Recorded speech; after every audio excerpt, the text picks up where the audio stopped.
Baik, untuk sekarang sendiri, jadi kita mendapatkan rilisnya untuk update awal musim kemarau sendiri yang kita rilis itu di sekitar bulan Mei sampai bulan Agustus.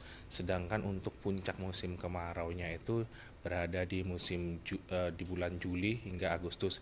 Sehingga kita sekarang ini masuk ke masih di periode peralihan. Nah, di periode peralihan ini masih ada potensi-potensi cuaca ekstrim yang terjadi.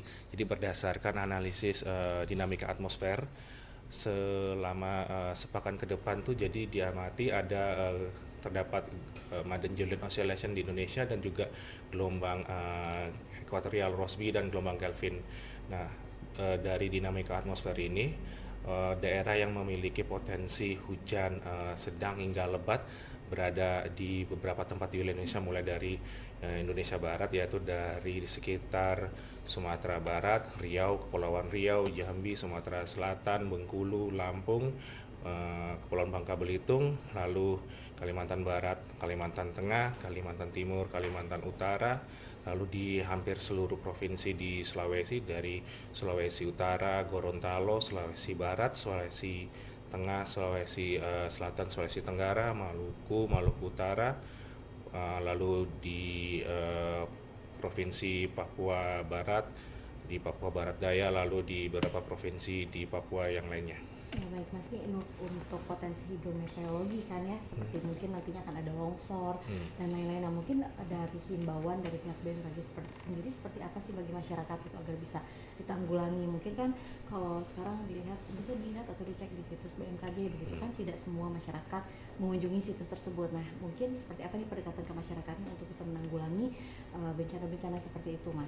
Jadi BMKG sendiri sekarang sudah mampu ya melakukan uh, prediksi maupun peringatan dini bahkan mulai 3 hari ke depan, lalu seminggu ke depan, 3 hari ke depan, bahkan 3 jam sebelum kejadian cuaca ekstrim itu sendiri gitu.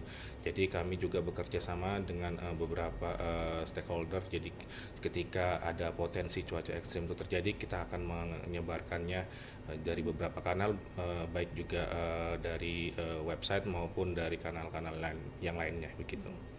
Nah, ini kan juga ada cara menanggulanginya katanya dengan cara tidak membuang sampah pada tempatnya dan lain-lain. Nah, apakah ini bisa menanggulangi secara efektif gitu Mas? Sedangkan ini kan bisa dikatakan kayak longsor atau banjir ini kan sebetulnya ya dari alamnya sendiri gitu. Tapi apakah dengan cara-cara tersebut bisa sedikit menanggulangi?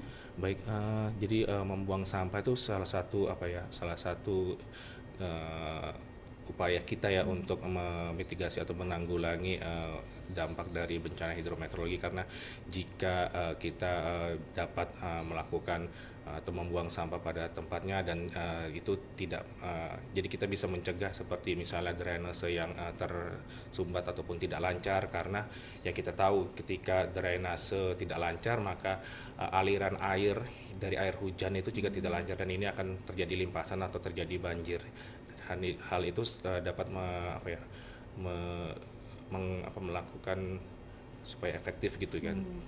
Terus untuk beberapa daerah atau wilayah mungkin yang masih potensi akan terjadi bencana mungkin bisa disebutkan Mas untuk jadi himbauan juga bagi masyarakat. Jadi untuk daerah-daerah yang masih ada bencana, ada potensi bencana Rawan. hidrometeorologis seperti tadi yang saya katakan sebelumnya. Jadi di wilayah-wilayah dengan potensi cuaca ekstrim, mulai dari beberapa tempat tadi di Sumatera, mulai dari Sumatera Barat, Riau hingga ke Sumatera Selatan, Lampung, lalu di beberapa provinsi di Kalimantan, lalu di Sulawesi, khususnya di Sulawesi ini kita banyak dapat laporan juga kan terjadi kebencana, terutama di Sulawesi Selatan.